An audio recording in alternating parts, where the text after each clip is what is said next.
गुरुजी की बात मानकर अर्जुन और विशाल अपने गांव को बचाने तथा उस भूतनी का अंत करने के लिए निकल पड़े।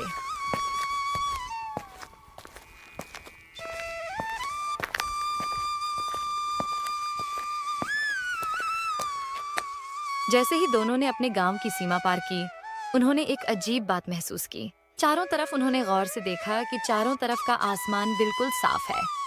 धूप निकल रही है, लेकिन हमारे गांव की ही सीमा रेखा तक वह ठंड का प्रभाव दिख रहा है। चलते चलते वे दोनों एक घने जंगल से होकर गुजरे। उसके बाद उन्होंने एक नदी पार की और आगे बढ़ते हुए एक दूसरे गांव में पहुंचे। गांव की ओर बढ़ते समय उन्हें रास्ते में एक गुरुजी दिखाई दिए। तुम लोग कौन हो बच्चा, और कहां से आए हो?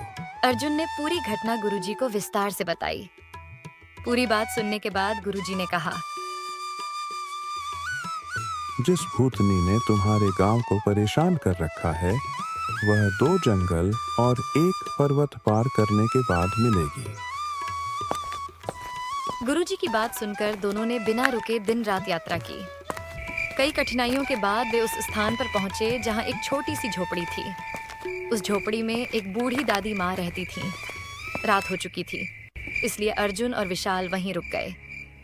रात के समय उन्होंने दादी माँ से मन की सारी बात कह दी और अपने गांव की पूरी कहानी सुना दी। सब कुछ ध्यान से सुनने के बाद दादी माँ बोली, बेटा, तुम इस जंगल के भीतर जाओ। अंदर तुम्हें एक बहुत बड़े गुरुजी मिलेंगे, जिनके पास अपार ज्ञान है। तुम उनसे मिलो और उनसे पूछो कि उस भूतनी का अंत कैसे किया जा सकता है। दादी माँ की बात सुनकर अर्जुन और विशाल को एक नई आशा मिली।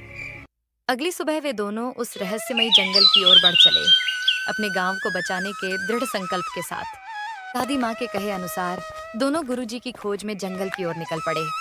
जैसे ही वे दोनों जंगल में पहुंचे, उन्होंने देखा कि एक साधु बाबा अपने आसन पर बैठे हुए हैं।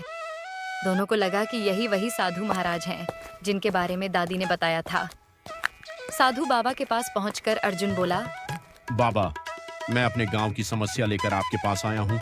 कृपया करके मेरी समस्या का समाधान करें। मैं जानता हूँ अर्जुन कि तुम्हारे दोस्त ने उस भूतनी के गुरु की हत्या कर दी थी। इसी कारण गुरुजी के श्राप का असर तुम्हारे गांव पर पड़ा है। अब तुम अपने गांव वालों को कड़कती हुई ठंड से बचाना चाहते हो। जी गुरुजी, आपने बिल्कुल सही कहा। कृपया इस भूतनी को हमेशा के लिए समाप्त करने के उपाय बताइए। ये लो अर्जुन, इसी त्रिशूल से उस भूतनी का अंत होगा। इसे लेकर इस द्वार से भीतर जाओ और इसी द्वार से बाहर आना।